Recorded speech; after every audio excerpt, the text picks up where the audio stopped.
Hello, I'm Angela Furlong, and today we're in Montgomery, Alabama. I'm Conrad. Hi, I am Randy Callender, serving as the Canon for Mission in the Diocese of Maryland.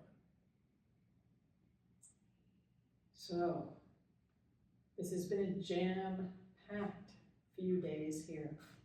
We've seen some deeply impactful things, and in particular, the work we did today as we visited the lynching memorial was very powerful. And we're interested in having your thoughts on that experience. So, as you just said, this has been a very emotional week. Today, in particular, I felt like I was carrying history and the pain of my ancestors who have walked this trial many years ago. This morning, I kept hearing the song, "Oh Freedom, oh Freedom, oh Freedom" over me in my head, and it felt like my ancestors were whispering to me that there's more work to do. There's things that you must continue to talk about. This history, the past is not the past unless we face it. I just kept hearing that over and over in my head. And then when we went to the lynching memorial, it just was very heavy to walk through that space where I was questioning myself, saying, if I lived in that time, would I have been lynched? And then I said, no.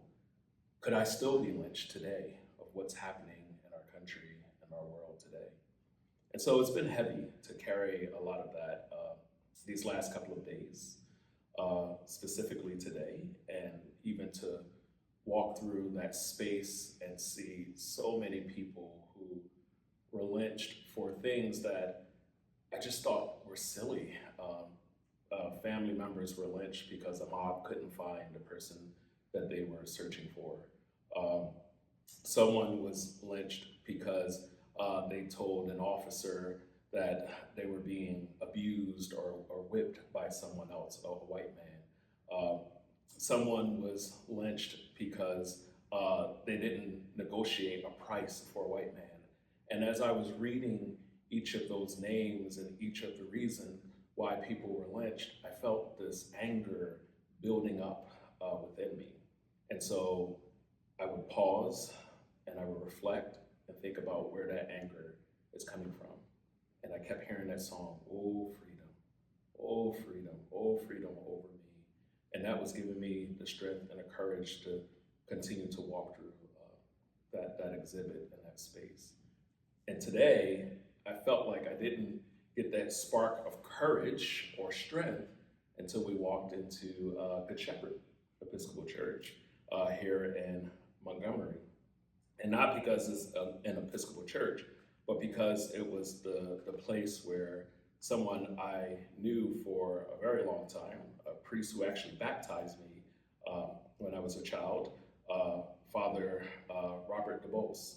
And being in that space where he once led that congregation and hearing all the amazing things that he did here in the city gave me courage and strength to say, when I leave from this sacred space, when I go back home to the Diocese of Maryland, I have a lot of work to do, and I have a lot of people to encourage who also have work to do.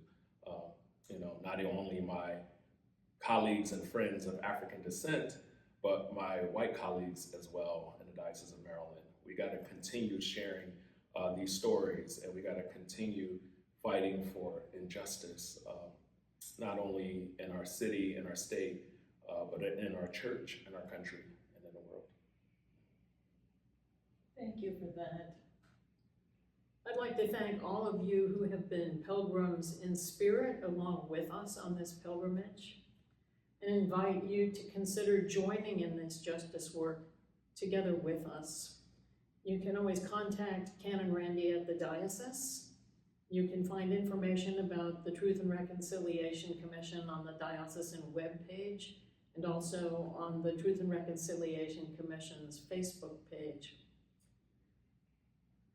The search for justice is one that is a process, and it is never ending.